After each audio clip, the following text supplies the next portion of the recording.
Bien, estimados estudiantes, ¿cómo están? En esta pequeña grabación que se las voy a compartir enseguida. Lamento mucho lo sucedido con la interrupción, pero bueno, ha sido un tema más de los sistemas que han fallado, ¿sí? Bien, habíamos quedado en esta parte del control, la importancia del control dentro del ámbito gubernamental tiene más un sentido de auditoría. Por eso es que dentro del control interno, por ejemplo, podemos ver a un departamento específico de auditoría interna. Y pues vamos a ir viendo el aspecto más importante, ¿no? ¿Por qué es importante el control? Porque permite garantizar el logro de los objetivos, es decir, que las actividades ejecutadas se enmarcan en lo planificado. Existe un control sobre resultados, pero también puede existir un control sobre las demás funciones administrativas, ya sean estas de planificación, organización y ejecución. ¿Sí? Dentro de este mismo enfoque, pues les había mencionado antes de que se corte la sesión que una auditoría puede ingresar para hacer el control sobre un sistema específico, ¿no? Ya sea un sistema de programación, ya sea un sistema de organización o ya sea un sistema de ejecución. Entonces, se puede realizar durante las diferentes etapas la auditoría, ¿no? Por eso es que se puede realizar en antes, durante y después y compara el hecho de lo planificado, ¿sí? Para poder tomar medidas de ajuste que pues sirvan como medidas que puedan de alguna forma regular ciertas actividades o de mejorar ciertas actividades. Bien, ¿cuáles son los objetivos del sistema de control gubernamental? Dentro de los objetivos tenemos la eficacia y eficiencia en la captación y uso de los recursos públicos y en las operaciones del Estado, los procedimientos para que toda autoridad y ejecutivo rinda cuenta oportuna de los resultados de su gestión, la confiabilidad de la información generada sobre el uso de los recursos públicos, la capacidad administrativa para impedir o identificar y comprobar el manejo inadecuado de los recursos, ¿no? Entonces acá estamos viendo diferentes elementos que son los objetivos del sistema de control gubernamental, ¿no? Entre los más importantes que se pueden citar y se pueden hacer mención son estos cuatro, ¿no? La eficacia y eficiencia en la captación y uso de los recursos. Entonces, una auditoría puede verificar que se estén captando y usando los recursos públicos de forma eficiente y eficaz. La confiabilidad de la información. Una auditoría principalmente también genera una garantía sobre la información que se está generando dentro de una institución. La capacidad administrativa. Acá de repente es donde se debe principalmente trabajar, ¿no? La capacidad administrativa para impedir. Una auditoría debe otorgar herramientas, debe otorgar procedimientos para que la administración de esa institución pública pueda tener una capacidad de impedir o identificar y comprobar el manejo inadecuado de los recursos. Y lo más importante, ¿no? Que los procedimientos que se haya realizado por una autoridad ejecutiva rinda cuenta oportuna de los resultados de su gestión. ¿Qué quiere decir? Que a través de una auditoría podamos determinar si una gestión ha sido eficiente o deficiente en cuanto a el ejercicio de una MAE, ¿no? Entonces, desde ese punto de vista, pues el control gubernamental hace que exista estos parámetros al momento de realizar y cumplir los objetivos de una auditoría, ¿no? Esto con el fin de evaluar el resultado de una gestión. Obviamente siempre nos vamos a manejar bajo las gestiones que se lleven a cabo. ¿Cuáles son los componentes del sistema de control gubernamental? Tenemos un sistema de control interno previo y posterior, tenemos un sistema de control externo posterior que controla justamente los sistemas operativos, ¿no? Desde el SISPLAN hasta el Sistema Nacional de Inversión Pública, el SPO, el SOA, el SP, el SAP, las SAPs, el STCP, el SCI, ¿no? Esto ya lo hemos visto a detalle, pero vamos a ver esta primera parte. ¿Cuándo se puede realizar un control interno previo? Cuando se realizan las operaciones. ¿Y quiénes los realizan? Los mismos funcionarios públicos. ¿A través de qué? A través de ser conscientes de que existe un marco normativo que se aplica para todas sus funciones. A partir de esa conciencia de que cada funcionario público sabe que debe responder a un marco normativo, se puede hacer un sistema de control interno, ¿sí? Previo. El posterior es ya cuando existen resultados concretos. Y ahí es donde entra el auditor interno a verificar, ¿sí? los resultados de cada una de las áreas y de cada una de las gestiones. Entonces, ahí ya se habla de posterior porque es posterior a lo que sucede, ¿no? Entonces, es importante que se tomen en cuenta estos dos elementos dentro del sistema de control interno. El sistema de control externo posterior está llevado a cabo por la Contraloría General del Estado, ¿no? Hablábamos en el transcurso de la sesión que esto debería ser solamente, debería ser principalmente a través de los informes de auditoría interna. O sea, si yo como auditor interno informo a la Contraloría General del Estado que mi municipio tiene manejos incorrectos de recursos, tiene un manejo incorrecto de los recursos económicos, entonces a través de este informe la Contraloría debería ingresar a hacer una auditoría a mucho más profundidad, a una mayor profundidad, ¿sí? Ahora, hemos visto que en los últimos años, pues la Contraloría principalmente actúa a través de o por medio de denuncias, ¿no? Entonces, no me parece, si tenemos una estructura que justamente delimita las funciones tanto de la institución pública como de la Contraloría General del Estado, debería haber una especie de control permanente que permite identificar, bueno, los hechos que todos conocemos en el ámbito público. ¿Sí? Pero en fin, fíjense que el sistema es bastante completo. Fíjense que el sistema te proporciona todas las herramientas para que tú puedas ejecutar lo que les decía al principio. El problema son los ejecutores. Bueno, acá vamos a ver lo que es el nuevo enfoque del control interno que tiene que ver con el informe COSO.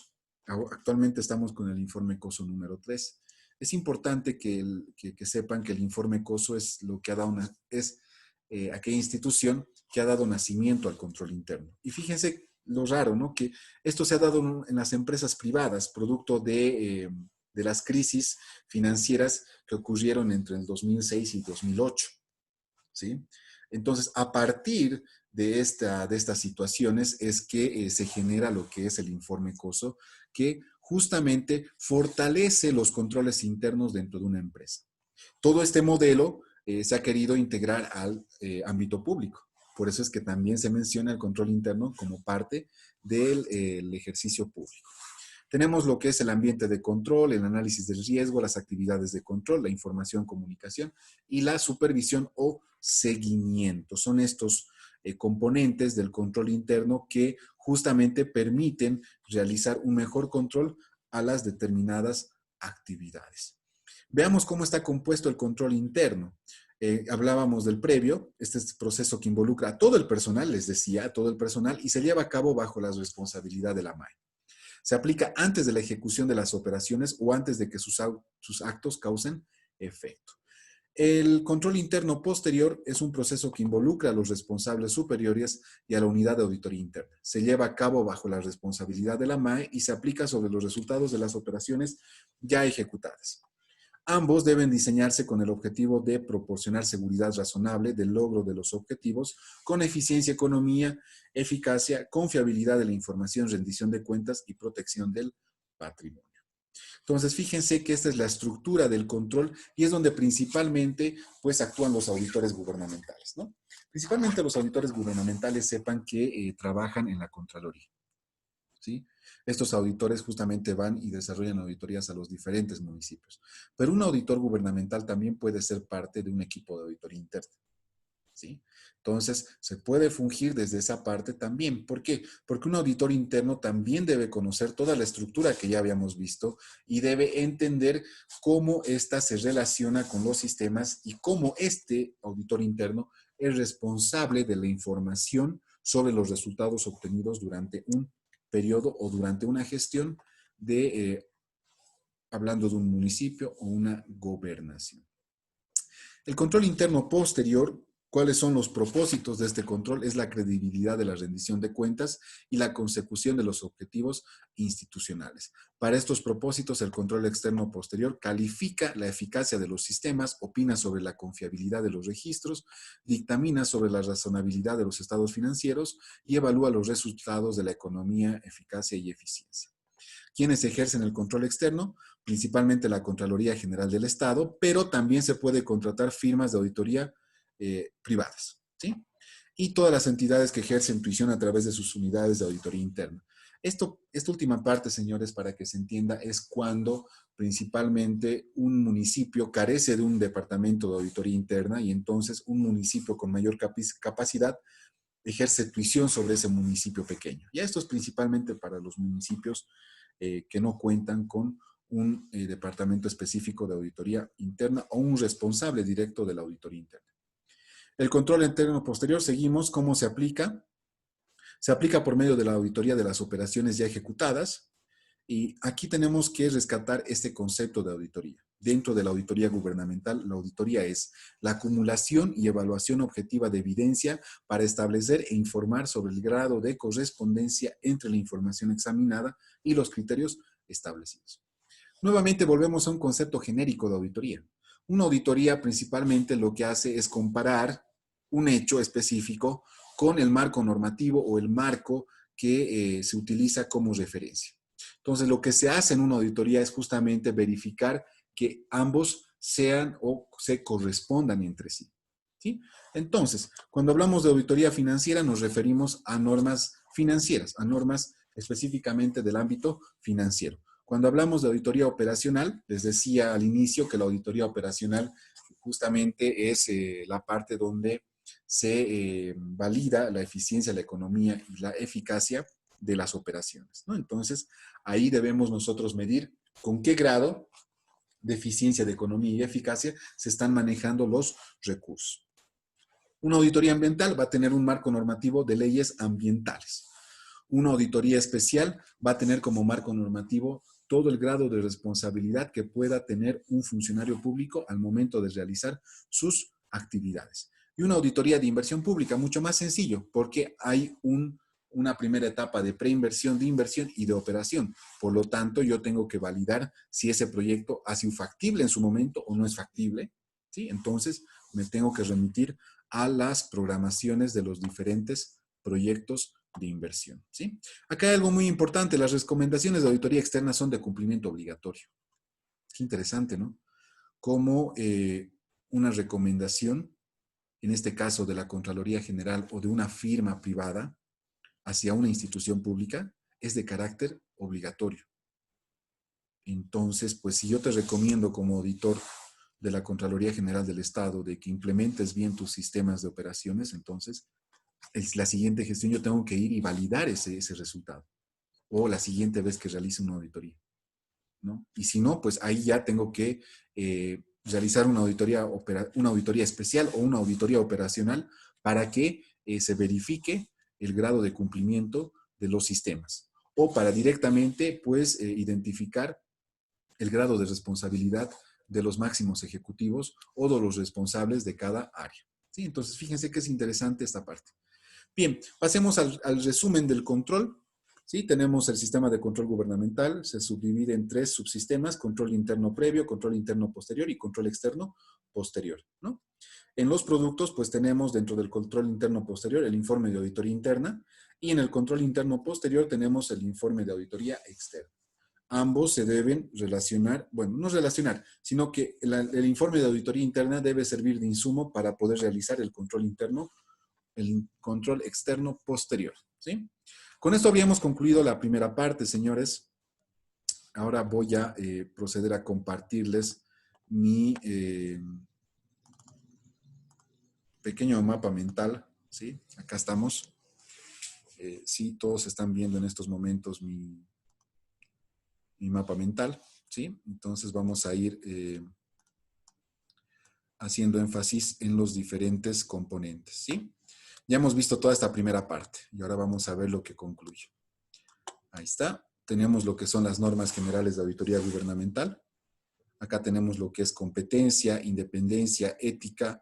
De esta ética se desprende lo que es el código de ética, por eso voy a ponerlo hasta ahí, ¿sí? Les voy a compartir este documento, señores, para que comprendan. Por ejemplo, la competencia, ¿sí? Un auditor gubernamental debe tener la capacidad técnica, entrenamiento y experiencia necesaria para lograr los objetivos de la auditoría. Dentro de independencia, creo que es algo que ya reconocemos, es actuar con imparcialidad, no debemos comprometer nuestra imparcialidad, debemos actuar de forma objetiva y debemos mantener una actitud y apariencia de independencia. ¿Qué quiere decir esto? un tema de independencia pasa por el sentido de que si yo, por ejemplo, estoy yendo a auditar un municipio en donde está trabajando mi hermano, ¿sí? Yo debo informar esto a mis superiores, por un sentido de independencia. Porque ¿qué pasa si mi hermano es responsable de hechos que tengan que ver con el mal manejo de los fondos? Entonces, pues, ya el hecho de que sea mi hermano, etcétera, entonces puede ser que haya un tema de favoritismo. Entonces, para evitar todo ese tema, yo como auditor gubernamental informo y digo, no puedo participar de esta auditoría porque lamentablemente quien está trabajando en esta institución es mi hermano. Me retiro. ¿Sí? Eso es independencia, señores, en un ejemplo concreto. Es bien importante este principio porque básicamente delimita todo nuestro trabajo. ¿Sí? La ética, ni qué decir. Fíjense que la ética, pues, hace que se tenga un código para poder establecer nuestras acciones, ¿no? Tenemos un alcance, por ejemplo, de que es para los profesionales técnicos en diferentes disciplinas de la Contraloría General del Estado y de la Unidad de Auditoría Interna. ¿Qué quiere decir? Que este código de ética tiene como alcance a todos los que trabajan dentro de la Contraloría General del Estado y a los auditores internos de cualquier institución pública. El propósito es que rige el comportamiento individual que debe observar el auditor gubernamental. ¿Sí? Y sus principios se dividen en comportamiento personal, donde está la integridad y probidad, conducta y disciplina, confidencialidad de la información. Qué importante es el tema de la confidencialidad, ¿no? Es muy importante, señores. Independencia, objetividad, diseño profesional, actividades incompatibles, prohibición de recibir beneficios, interés público y valor agregado.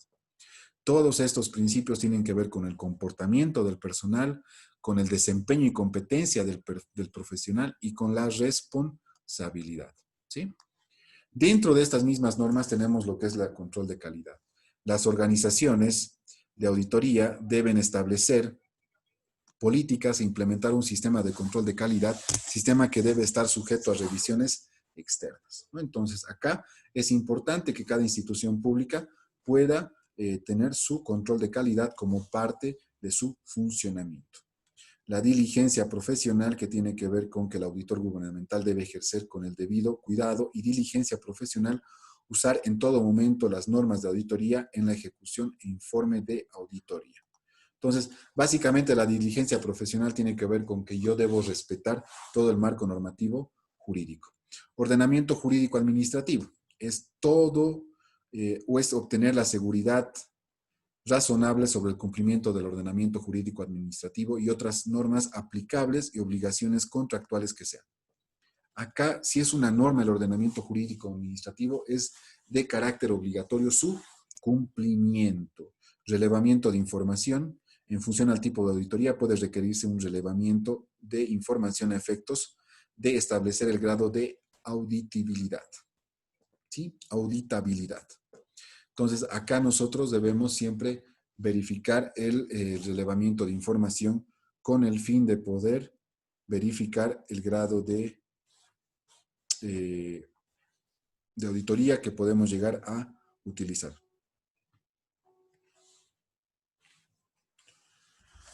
Bien, ejecución pues tiene que ver con la etapa de ejecución que nosotros conocemos, donde se recolecta evidencia, y el seguimiento tiene que ver con hacer un seguimiento al informe de control interno. Principalmente esto es para el Contralor General y para la unidad de auditoría interna. ¿Sí? Bien, señores, hasta ahí habríamos visto lo que son las normas generales. Como pueden apreciar, son bastantes, y ustedes no se olviden que tienen que ramificar todo esto, ¿no? Pasemos a lo que es auditoría interna. Veíamos al inicio que la auditoría interna se divide también en estas normas: el alcance de la auditoría, la declaración de propósito y autoridad y responsabilidad, las relaciones interpersonales, la planificación estratégica y el POA, la planificación, supervisión y evidencia de auditoría, la comunicación de resultados y las otras evaluaciones. En cuanto al alcance de auditoría, es importante siempre delimitar el alcance. ¿Qué alcance va a tener? ¿Qué se va a auditar?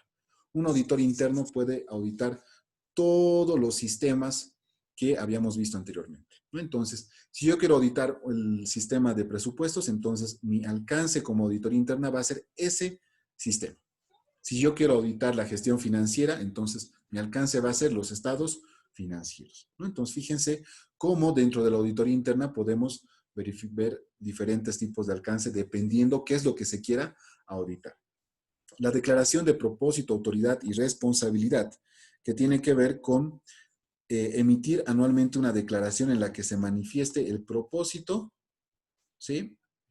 Autoridad y responsabilidad de la unidad apoyado por la MAE. Aquí es un punto bien importante. Debe ser emitida después de la designación del titular de la unidad de auditoría interna y ante cada cambio de titular.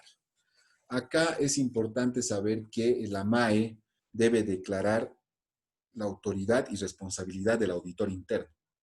Entonces, acá es como que un documento que te convierte como un departamento independiente, pero que igual nomás estás dentro de la estructura orgánica de la institución pública. No es como que darle un sentido de independencia al trabajo del auditor de interno.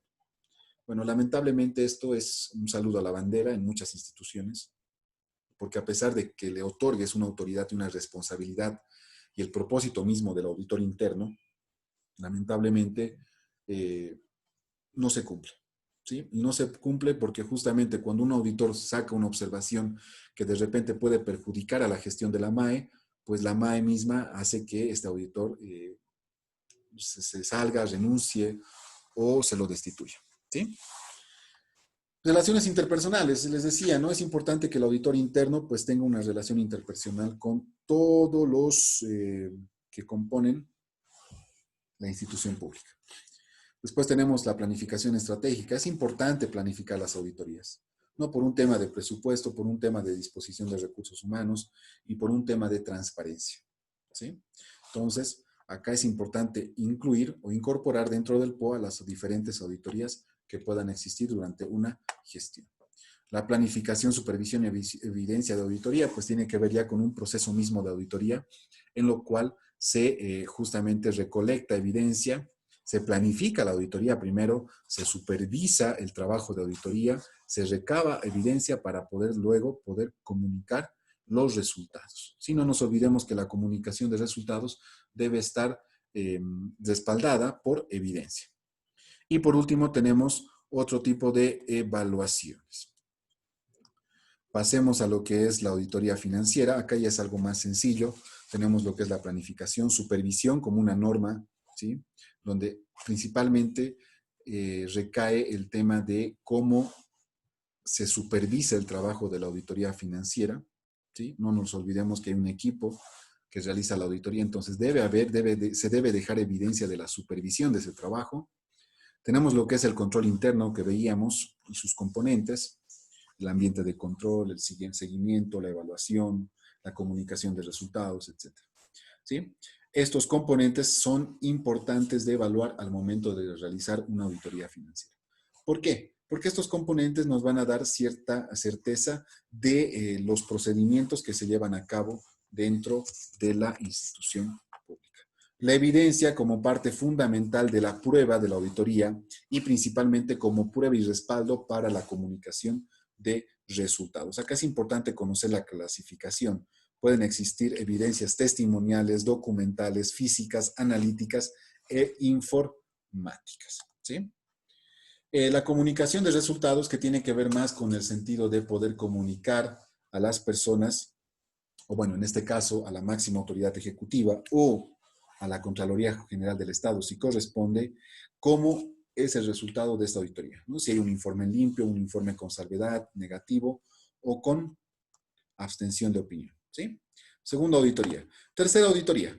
La auditoría operativa es una auditoría que acumula y examina de forma sistemática y tiene como objetivo de evidencia el propósito de expresar una opinión independiente de forma individual o en conjunto sobre la eficacia de los sistemas de administración y control interno, ¿sí? Sobre la eficacia y economía de las operaciones y o de la evaluación de la efectividad. Entonces, acá ya es medir justamente el grado de eficiencia, de eficacia y de economía de todos los sistemas y de todas las actividades desarrolladas dentro de la institución pública, ¿no? Entonces, les decía hace rato, ¿por qué es importante medir ello? Porque tú debes verificar que, por ejemplo, una obra se haya ejecutado con eficiencia, eficacia y economía, ¿no? Eficacia, hablando de eficacia, que se haya cumplido en el tiempo establecido. Hablando de economía, que se haya hecho un proceso de licitación donde se haya visto de que se esté eligiendo el mejor proveedor del servicio con calidad. Y eficiencia, que se haya cumplido con los recursos necesarios y en el tiempo récord. ¿Sí? Entonces, eso es lo que se mide al momento de hacer una auditoría operativa, ¿no? Lo propio de un sistema. Si yo quiero verificar o hacer una auditoría operativa de un sistema en específico, por ejemplo, el sistema de organización administrativa, yo ahí debo verificar que la estructura de la institución pública responda al mismo sistema, ¿no? Al funcionamiento de la institución pública. Entonces, ahí tendré que verificar los puestos de trabajo, las funciones de cada funcionario, etcétera, ¿no? Entonces, enmarcado siempre en medir la eficiencia, la eficacia y la economía. Por ejemplo, ahí puedo determinar si existe personal de repente innecesario en una institución pública. O de repente puedo identificar que exista personal faltante en una área, ¿sí? Dentro de esta auditoría operativa, señores, también tenemos lo que es la planificación, la supervisión, el control interno, la evidencia y la comunicación de resultados. Son componentes importantes que ya hemos visto en la auditoría financiera, sí, pero que estos hacen mención específicamente a la auditoría operativa, ¿sí? Entonces, dentro del control interno también debemos ver los componentes y la importancia de las actividades de control, ¿sí? La comunicación de resultados deberá ser completo, veraz, eh, imparcial, conveniente, claro, convincente, ¿sí? El contenido deberá tener antecedentes, objeto, objetivos del examen, alcance del examen y la metodología implementada, y se deberá exponer principalmente los hallazgos significativos, las conclusiones basado en los hallazgos y las recomendaciones, ¿sí? Algo similar a un informe de control interno en el ámbito privado. Sigamos, señores. Continuamos con lo que es la auditoría especial. Les había comentado que la auditoría especial tiene un fin, un propósito mucho más específico, ¿no? Y es el de, bueno, es principalmente el de establecer un grado de responsabilidad a la función pública. No siempre es a la MAE, puede ser a los diferentes responsables de las áreas, ¿no? Entonces, acá es importante entender que también se debe planificar. Fíjense que la planificación va en todo y vamos a ver en todas las auditorías. Se debe supervisar el trabajo, se debe hacer una evaluación al control interno, se debe obtener evidencias de los hechos concretos. No nos olvidemos de la clasificación, ¿no? Testimonial, documental, física, analítica, etcétera. Se deben comunicar los resultados, ¿sí? Acá debemos comunicar los resultados de forma oportuna, completa, veraz, objetiva, convincente, claro y conciso. Y los tipos de comunicación de resultados deben ser a través de los hallazgos que dan lugar a una responsabilidad, ¿sí? Hallazgos sin responsabilidad, ¿sí? Pero relevantes para el control interno. Pronunciamiento del auditor que demuestre el cumplimiento de los objetivos y el alcance de la auditoría. Entonces, puede haber tres tipos, ¿no? Puede haber un tipo donde se establezca responsabilidad, donde no se establezca responsabilidad, pero sí se observen procedimientos de control interno y donde no se hayan podido evidenciar responsabilidades, ¿no? Los contenidos de este informe deben tener antecedentes, objetivo del examen, objeto del examen, alcance y metodología. El procedimiento de aclaración es justamente la recepción y análisis de la competencia y suficiencia de los descargos presentados por los involucrados de este proceso, ¿no? Entonces, es importante que dentro de la auditoría especial conozcamos el retiro de auditoría. ¿Qué pasa? ¿Cuándo se puede suscitar este retiro de auditoría? ¿Sí? Si durante la auditoría se identifican actos que representan indicios de responsabilidad, ¿sí? Cuando el hecho examinado sea parte significativa del objeto de auditoría, no requiere MPA sino la elaboración de un informe circunstanciado. Fíjense qué importante.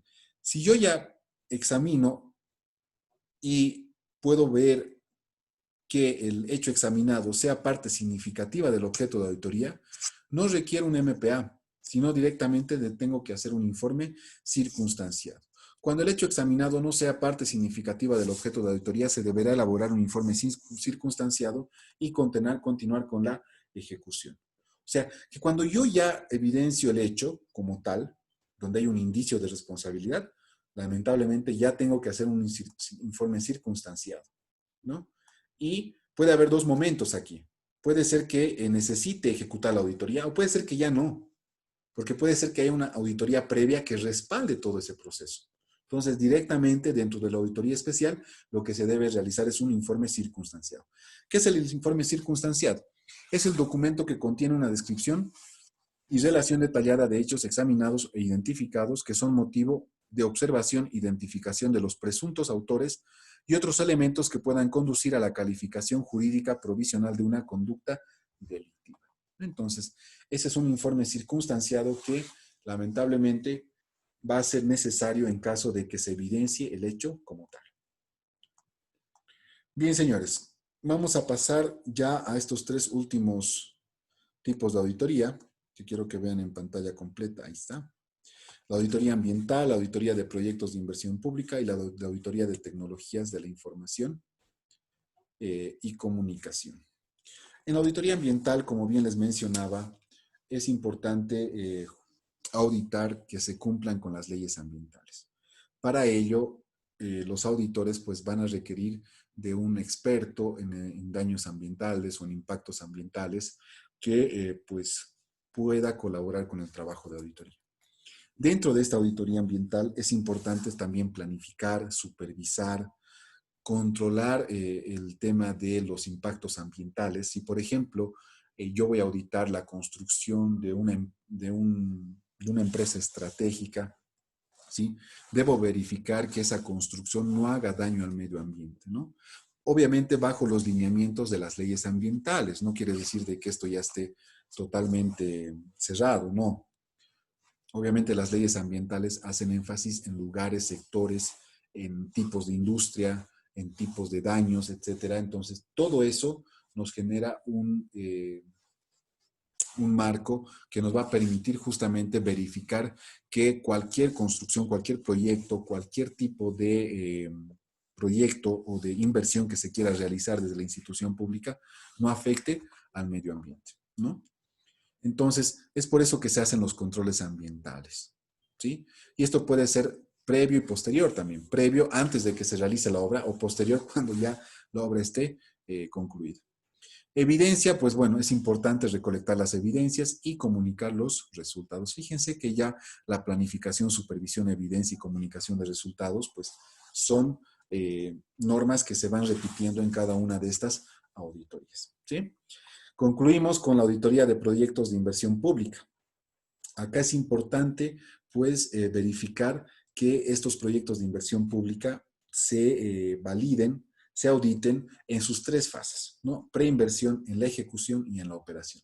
Preinversión es cuando está todavía el estudio de la factibilidad. ¿Puedo ingresar como auditor gubernamental? Sí. Como auditor interno, puedo verificar que ese proyecto sea factible o no.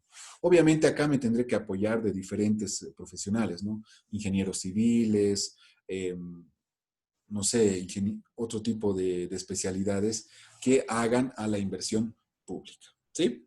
Entonces, esa es la fase de preinversión. La fase de ejecución tiene que ver durante el momento en el que se está construyendo la inversión pública, ¿sí? Supongamos un puente, ¿sí? Un puente que tiene como objetivo, pues, descongestionar las áreas de circulación, de tránsito, ¿sí?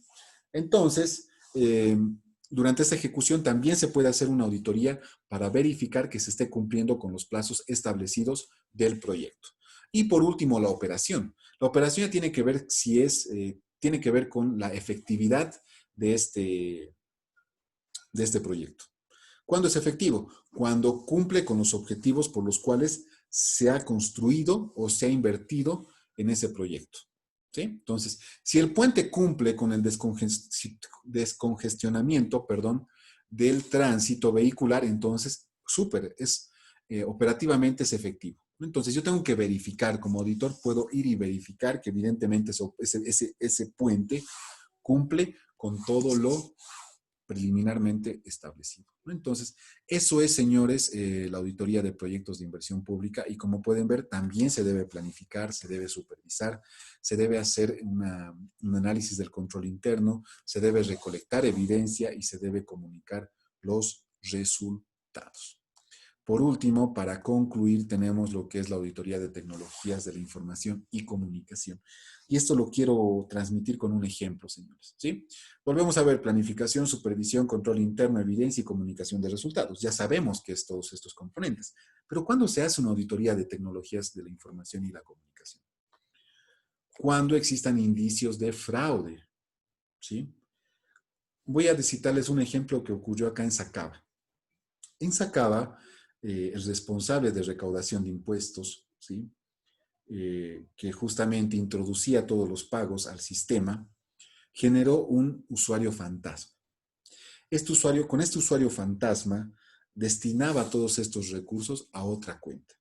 ¿Qué es lo que ha pasado acá? Ha habido un robo directo, pero no necesariamente de dinero en efectivo, sino a través de medios informáticos, medios tecnológicos, ¿no? Entonces, obviamente, para esto hay que tener el apoyo necesariamente de ingenieros en sistemas, analistas de sistemas, analistas de medios informáticos que nos permitan verificar el grado de seguridad con la que se está implementando o con la que se está utilizando el sistema dentro de una institución pública, ¿no? Eso es importante, señores, porque si nosotros no podemos validar el grado de seguridad de nuestro sistema, podemos ser sujetos a este tipo de hechos. Y este tipo de hechos, pues obviamente generan un gran impacto económico, ¿no? De hecho, se inició un proceso civil, un proceso, fíjense, acá vamos a mencionar los tipos de responsabilidad, ¿no? Se lo procesó al alcalde por responsabilidad ejecutiva,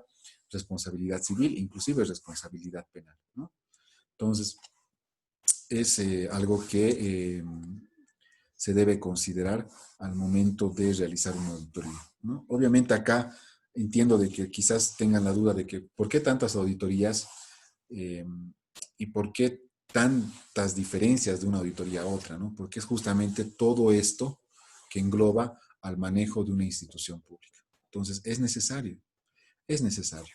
Y hoy en día más hacer énfasis en este tipo de auditorías, ¿no? De las tecnologías de la información y la comunicación, porque son las que actualmente se utilizan con mayor énfasis, ¿no? Con mayor recurrencia. Una institución pública que no tenga o que no cuente con medios tecnológicos, pues también genera una gestión deficiente, ¿no? Y pues burocratiza todos los trámites que actualmente vemos. Entonces es importante, es importante, es importante hacer énfasis en estas auditorías. En las de inversión pública, sí, principalmente les voy a citar otro ejemplo bien importante, ¿no? Acá en Cochabamba, ustedes han debido escuchar del famoso puente caído. Entonces, ha sido un puente que se ha construido en una gestión y que lamentablemente, después de haber concluido la construcción a los 2 o 3 meses, si no recuerdo mal, el puente se cayó. Entonces, ahí pues empezaron a surgir este tipo de auditorías, ¿no? Inversión pública. Han auditado la fase de preinversión, de ejecución, de operación, han verificado si la empresa proveedora de esta construcción ha cumplido con todos los estándares. O sea, mal, ¿no? Porque una, un puente o una obra de esa magnitud, pues debería nomás tener la importancia que corresponde, ¿no? Y se debería auditar todas estas fases con el fin de que no ocurra esto. O sea, imagínense que si tomáramos en cuenta los controles en cada momento, este tipo de situaciones no ocurrirían, ¿sí? Pero lamentablemente, pues, no se ejercen controles y claro, cuando el puente ya está caído, recién quieren establecer responsabilidades y además, pues, realizar todo tipo de auditorías, ¿no? Cuando el tema ya, la inversión ya se ha hecho, el puente está caído, no ha cumplido con su objetivo, está ahí, todavía el puente está ahí, la estructura, solo la plataforma es la que ya han retirado. Y eso ha perjudicado completamente a toda la ciudadanía en el sentido de congestión vehicular, en el sentido de que las personas que vivían alrededor de esa zona pues han tenido que verse en la obligación de cerrar sus comercios, de no poder tener acceso inclusive a ingresar a sus propios domicilios, etcétera, ¿no? Entonces, ha sido un perjuicio grande, ¿no? ¿Por qué? Porque justamente no se han implementado los controles correspondientes. Las auditorías ambientales, ¿no? Hoy en día este tema es bastante, ¿qué se puede decir? Recurrente, en el sentido de que vemos que el daño ambiental en nuestro país es pues impactante, ¿no? Tú vas, aterrizas en un avión y ves el grado de daño ambiental y la contaminación ambiental, ¿no? Ves ahí el smog al amanecer, cómo cubre toda la serranía, la ciudad misma, ¿no? Y por eso mismo es importante que los proyectos que se vayan a realizar desde una institución pública respeten las normas ambientales, ¿no? Y acá tiene que ver con un sentido de correspondencia, cómo yo como Estado, en los diferentes niveles, les puedo exigir a las empresas privadas de que cumplan con las leyes ambientales si yo como institución pública no lo hago, ¿no? Eso es algo paradójico, pero algo que debemos concientizarnos todos, creo yo, todos. Tenemos la auditoría especial que, bueno, tiene un fin mucho más específico, ¿no? El de establecer responsabilidad. La auditoría operativa, pues, es ya más específica en los diferentes sistemas que nos permiten medir la eficiencia, la eficacia y la economía de las operaciones. Y bueno, tenemos la auditoría financiera, ¿no? Que es la que más conocemos, la que estamos estudiando permanentemente, ¿no? Y la auditoría interna como tal, que puede desarrollar todos estos tipos de auditoría, ¿no? Una auditoría interna puede realizar una auditoría financiera, operativa, especial, del medio ambiente, de proyectos de inversión pública y de medios tecnológicos. Obviamente aquí nace un poco ya la experiencia, ya nace un poco de la voluntad que tenga un auditor interno de verificar que se estén cumpliendo todos los objetivos planificados y previamente planificados en los sistemas, ¿no? Bien, señores, ese ha sido el resumen, ese ha sido en sí lo que teníamos que ver, eh, lo que teníamos que terminar de ver en la sesión de hoy. Es amplio, como habrán visto, es amplio, pero es importante de que sepan de que el auditor gubernamental puede hacer todo esto, ¿sí? Y el auditor gubernamental, ya sea a través de un departamento o de auditoría interna o a través de la Contraloría General del Estado, se cuenta con todo este alcance, ¿no? Y bueno, si en algún momento ustedes trabajan en una institución así, pues espero que puedan ver toda esta estructura de forma práctica y también puedan tener ese deseo de mejorar todos estos procedimientos. Como les decía al inicio, tenemos la estructura, tenemos la base, la ley 1178 es genial, es bien sistematizada, bien interrelacionada, etcétera. Es cuestión de saber aprovechar todo esto que tenemos, de poder ponerlo en práctica con la seriedad, con todos los principios que veíamos, con una ética profesional que nos permita justamente mejorar a través de las instituciones más pequeñas y luego ir cambiando las instituciones más grandes, ¿no? Y de esa forma ser un país mejor, ser un país en donde haya cero corrupción, ser un país en que no haya sobreprecios al momento de comprar un equipo médico, ser un país en que no se roben los fondos destinados al desarrollo productivo, al desarrollo rural, ser un país en el que podamos ser conscientes de todos estos momentos y que nos permitan justamente poder mejorar. Ese es el fin. El fin es de que ustedes sepan que existen todas estas herramientas y de que a partir de esto podemos ser mejores. ¿Sí? Ese es el deseo y imagino que el de ustedes también. Ojalá que el próximo gobierno, sea de izquierda, sea de derecha, pues realmente deje de dedicarse a otras cosas y pues trate siempre de optimizar los recursos y trate siempre de alcanzar los objetivos planteados, ¿sí? Bueno, señores, ha sido un gusto nuevamente acompañarlos en esta oportunidad. Para mí es un placer. Hubiese querido viajar a Potosí, extraño mucho, pero bueno, espero que esto pase pronto y nos podamos ver en un futuro. Por mi parte, pues, transmitirles todo esto y estar siempre dispuesto a acompañarlos en las siguientes sesiones, ¿sí? Que les vaya muy bien, que estén muy bien, cuídense mucho, cuiden a sus familias y nos vemos hasta una otra oportunidad. Hasta luego.